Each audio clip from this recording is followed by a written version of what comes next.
la voz de los protagonistas. Contacto telefónico. Nos da mucho gusto poder conversar con el doctor José Nabor Cruz, secretario ejecutivo del Coneval, sobre algunos temas importantes. Y es que hay que hablar de la informalidad en nuestro país, que, bueno, nada más entre 2009 y 2020 la informalidad laboral en México ha registrado porcentajes cercanos al 60% de la población ocupada.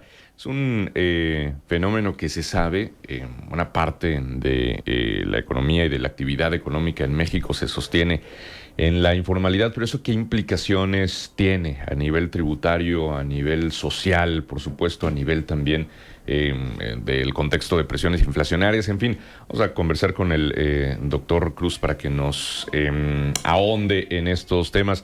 Doctor, gracias por estar con nosotros. Marcela Pámanes y Manuel Cerrato, le saludamos con mucho gusto. ¿Cómo está? ¿Qué tal? Muy buenos días. Un gusto platicar nuevamente con ustedes. Muchas gracias. Gracias, doctor. Pues sobre estos asuntos de la informalidad, si disgregamos por grupos poblacionales, los jóvenes 59.2% en la informalidad de quienes realizan una actividad económica, los adultos mayores 75.7%, personas trabajadoras en el sector agropecuario, una informalidad altísima, 86.9%, y la población con menor escolaridad, 79.5%. ¿Esto qué dice del entramado social y también de las oportunidades de desarrollo laboral que ofrece este país? ¿Qué panorama pudiéramos tener? Claro que sí. Efectivamente, como bien lo comentas, estos datos son parte de la información que hemos generado y presentamos en este diagnóstico sobre el derecho al trabajo 2022. Es un documento analítico donde desde Coneval pretendemos pues justamente ahondar en cuanto a las condiciones más recientes que se han generado en el mercado laboral en nuestro país. Y evidentemente el primer gran, lo tengo que plantear de esta manera, el primer gran obstáculo en nuestro mercado laboral contemporáneo es la informalidad. No solamente por la alta prevalencia que se tiene, el último dato más reciente al tercer trimestre de 2022 ubica que del total de la población económicamente activa, pues un poco más del 55.6% está trabajando en la informalidad. En la década, ya lo había reseñado, entre 2009 y 2020, pues siempre ha rondado el 60%. Es decir, ha habido una muy pequeña disminución en los últimos años, pero nos seguimos alojando en más de la mitad de los trabajadores en la informalidad. ¿Qué consecuencias tiene? Pues de entrada, evidentemente se continúa con esta brecha de ingresos entre los trabajadores formales e informales de nuestro país. Parte del documento establece esta información, pero si lo podemos ver también con la información más reciente que hemos generado al Consejo para el tercer trimestre de 2022, mientras un trabajador que labora en las actividades formales en promedio ingresó mensualmente un poco más de 9,400 pesos al mes, un trabajador informal ingresó en promedio un poco más de 4,440 pesos al mes. Es decir, prácticamente tenemos una brecha donde los trabajadores formales ganan el doble que los trabajadores informales de nuestro país. Entonces, tenemos una gran masa laboral en este sector. También recordar que el propio INEGI ha estimado en su cuenta satélite que prácticamente un 23% del Producto Interno Bruto de nuestro país se desarrolla, se genera en las actividades informales. Entonces, mientras no se modifique este estilo de desarrollo en nuestro país, pues desafortunadamente vamos a continuar con esta gran masa de trabajadores que también, vale la pena recordar, está asociada con una de las carencias sociales que medimos desde Coneval para establecer la estimación de la pobreza multidimensional, que es la carencia de seguridad social, y recordar también que los trabajos informales se asocian desafortunadamente con trabajos que no cuentan con un esquema de protección social básico y consecuentemente también reportan esta carencia de seguridad social. Sí, efectivamente. Y ahora, todos estos datos que muestra este estudio diagnóstico del derecho al trabajo 2022, ¿cómo se conectan, doctor? Es decir, que haya tanta gente trabajando de manera informal ante el escenario de inflación, donde además ustedes mismos como Coneval han informado que la pobreza laboral en el tercer trimestre de 2022, 40.1%, pues es mayor al porcentaje que se observó antes de la pandemia en el primer trimestre de 2020, que era 36.6%, y luego la canasta básica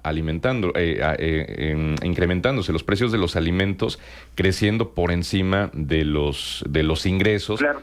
Y entonces ahí se genera pues una problemática que seguramente afecta a quienes más vulnerables están en sus condiciones de trabajo también.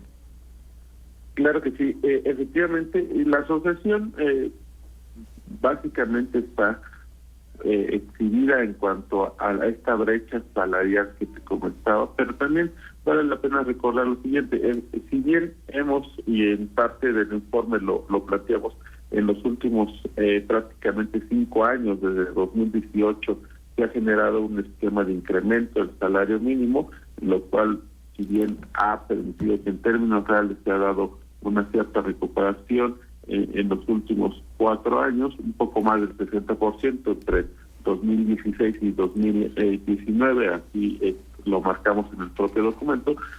También vale la pena recordar justo la coyuntura actual, donde si bien continuamos con este esquema de incremento salarial mínimo, prácticamente hace muy pocos días se anunció el correspondiente a 2023, sin embargo, hemos tenido en los últimos meses un incremento acelerado del valor monetario de la canasta alimentaria, que en términos anualizados lo hemos ubicado en un poco más del 14%. El último dato lo tenemos para el mes de octubre. Entre octubre de 2021 y octubre de 2022, el incremento del valor monetario de la canasta alimentaria pues se ubica en un 14.1% anualizado, muy por arriba de la inflación general, que esta se ubicó en un 8.1%. Es decir, coyunturalmente sí ha sido benéfico que se dé una política de incremento del salario mínimo, pero evidentemente el gran factor también, otro foco rojo, si podríamos utilizar este término en la economía mexicana actual, sigue siendo la inflación. Pareciera que ya alcanzamos el pico en la primera quincena de septiembre. Hemos tenido 3 quincenas con muy ligeras reducciones, pero evidentemente este factor de incremento de la canasta alimentaria ha sido un factor que no ha permitido regresar a los niveles de pobreza laboral previos a la pandemia. El último dato es 40.1% de la población en nuestro país en situación de pobreza laboral al tercer trimestre de 2022,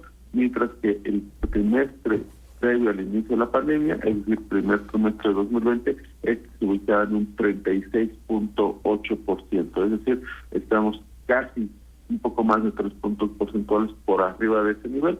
Para el estado de Coahuila, la situación en cuanto a pobreza laboral prácticamente lo ubicamos en un 25% de su población. Están muy por debajo de los promedios nacionales, pero ciertamente sí es un foco rojo, insisto, el tema del incremento de los precios de los alimentos en los últimos meses. Uh-huh.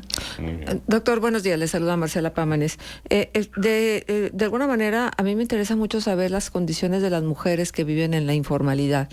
Y además, este aspecto del trabajo que no ha sido considerado y no ha sido, creo, ponderado en la dimensión que tiene, que es el trabajo de cuidados y del hogar, que no es remunerado y que además hay una serie de restricciones para que las mujeres se integren plenamente a las cuestiones laborales. Por ejemplo, la restricción en el acceso a guarderías. ¿Qué tipo de análisis y reflexión se hace a partir del trabajo de las mujeres desde la informalidad y con estos aspectos tan serios que inhiben su participación? Claro que sí. Tenemos desafortunadamente, primero daré el dato duro en cuanto a la brecha salarial entre hombres y mujeres, prácticamente de igual manera el tercer trimestre de 2022, y ahora queremos conocer en el contexto de pobreza laboral, pues mientras que un mexicano en promedio ingresó un poco más de 6,893 pesos mensuales. Las mexicanas, una mexicana promedio ingresó 5,578 pesos mensuales. Es decir, al tercer trimestre 2022 tenemos una brecha de casi 1,400 pesos, que en promedio es la brecha que ganan menos las mexicanas que los mexicanos en nuestro país. Obviamente, cuando vamos desagregando esta brecha, ya sea por grupos etarios, por grupos de edades o por ámbitos rural-urbano, desafortunadamente esta brecha se incrementa. Y en ese sentido, evidentemente, parte también del análisis que está contenido en este estudio diagnóstico, pues nos centramos en algunos de los elementos donde se exhibe desafortunadamente una mayor vulnerabilidad de las mexicanas en materia laboral. Evidentemente, en una recomendación que hemos planteado en este documento es reforzar evidentemente una política intersectorial que vaya más allá de la propia Secretaría de Trabajo y Previsión Social. En el caso de algunos elementos de población de mayor vulnerabilidad, como ciertamente es el tema de las mujeres, estamos planteando que se siga reforzando una coordinación entre la propia Secretaría del Trabajo, el IMSS y algunas otras instancias como Mujeres y la Secretaría de Bienestar para garantizar el acceso al servicio de guarderías para hijas e hijos de madres trabajadoras, o bien evidentemente que la propia Secretaría de Trabajo genere espacios para analizar alternativas en cuanto a la reducción de la jornada laboral exclusivamente para las mujeres, y también flexibilizar sus propias jornadas de trabajo que mejoren el equilibrio entre el trabajo y la familia. Sabemos que también es un tema que, si bien este informe no ahondamos, en algunos otros sí Coneval ha establecido también, como lo ha hecho el propio INEGI, pues el gran peso que tienen las mexicanas en cuanto al trabajo doméstico no remunerado, y eso sin lugar a dudas también es un tema que se tiene que trabajar en ello para cerrar esa brecha entre, desafortunadamente, la brecha salarial que comentaba recién, y también esa otra brecha de tiempo de trabajo no remunerado, donde evidentemente las mexicanas son las que desempeñan un mayor papel en cuanto a actividades del hogar sin remuneraciones que los hombres en nuestro país. La reducción de la jornada laboral como una propuesta, evidentemente, digo, ya sabemos luego cómo discuten los temas, por ejemplo, el de las vacaciones dignas. La reducción de la jornada laboral para las mujeres de manera particular no implicaría una reducción en sus percepciones, ¿verdad? No, evidentemente justo se trata de para ir cerrando esa brecha entre el trabajo doméstico no remunerado. O hay dos opciones: o evidentemente que los hombres tengamos una mayor participación en las actividades domésticas dentro de cada uno de nuestros hogares, o justamente la reducción de jornada laboral, sin que esto signifique una pérdida de ingresos para las mexicanas, que esto permite evidentemente, como lo planteamos en el documento, un mayor equilibrio entre sus actividades laborales sí remuneradas y las actividades domésticas no remuneradas en nuestro país. Uh-huh. Ahora, doctor, las perspectivas, pues ya estamos en el cierre de año, las perspectivas en 2023 con respecto a la situación de la pobreza en el país y sobre todo de la recuperación económica y temas de empleo, ¿cómo se vislumbran ante un escenario tan incierto también a nivel macroeconómico? Bueno, desafortunadamente me parece que un elemento que va a ser sin lugar a dudas todavía un poco rojo, si me permiten el término, es justamente el tema de la inflación y del incremento del valor monetario de la canasta alimentaria. ¿Por qué razón? Si bien ha habido una contención en algunos alimentos, muy específicamente en los granos básicos, frijol, maíz, trigo, estos productos alimentarios han tenido un crecimiento no mayor al 5 al 8% anualizado. Eso evidentemente corresponde también a alguna de las medidas del programa emergente que realizó el gobierno federal a mediados de este año, con importación, arancel, tasa cero, entre algunas otras. El tema, desafortunadamente, en este cierre del año es que algunos otros productos sí suelen acelerar el valor monetario de los mismos, como pueden ser el jitomate, la cebolla, el chile, el aguacate, el limón, algunas carnes, algunos lácteos. Entonces, cíclicamente tenemos a finales de año e inicios del siguiente un incremento muy focalizado en algunos productos. Entonces, si bien, como les comentaba también, pareciera que en términos agregados ya estamos en una muy ligera estabilidad de precios, esperemos que este comportamiento cíclico de algunos productos no golpeen demasiado el incremento o esta tendencia del total de la canasta alimentaria.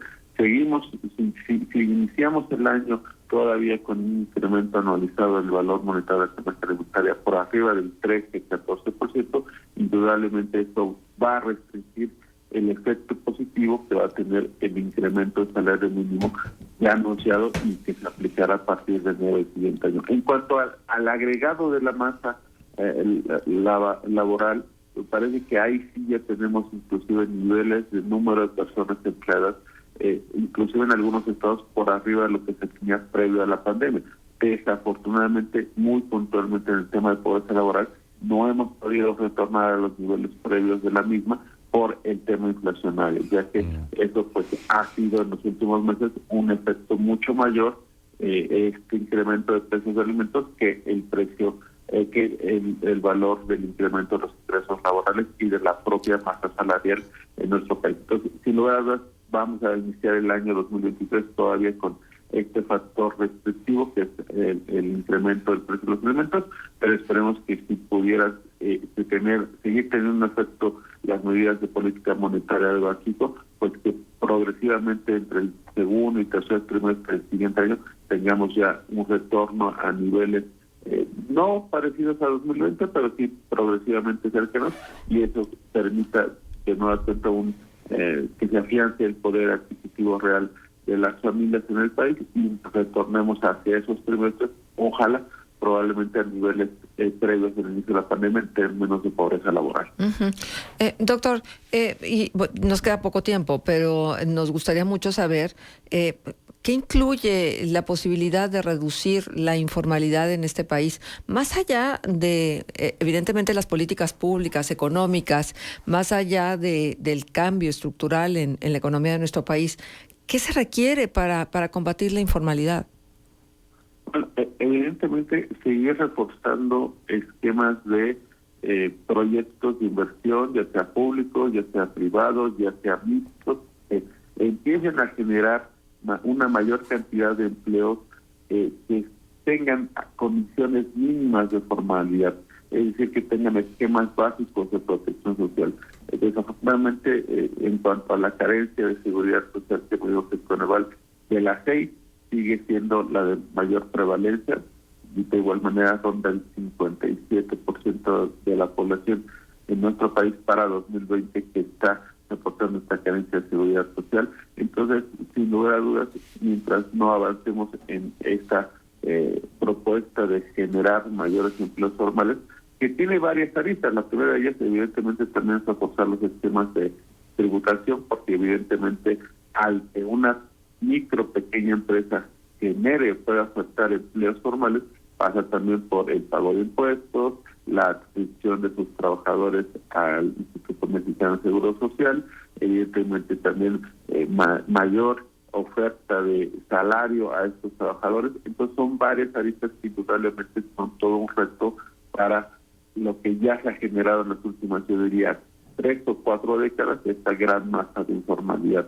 Me parece que por tema de capacitación de nuestra fuerza de trabajo, ahora mismo tenemos una generación con mayores estudios de nivel medio y superior, entonces no es un tema donde tengamos una mano de obra no capacitada, sino todo lo contrario. Evidentemente traemos un rezago de 4 décadas en cuanto a generación de empleos informales, y eso indudablemente será también un obstáculo que, si bien se ha avanzado en este tema normativo como es la reforma del outsourcing el año pasado, hay que seguir avanzando el aparato normativo del país, pero sin lugar a dudas tenemos un rezago muy fuerte de que eso pues restringe mucho que esta reducción de formalidad sea mucho más acelerada. Podrá darse, pero muy lentamente en los siguientes años. Muy bien.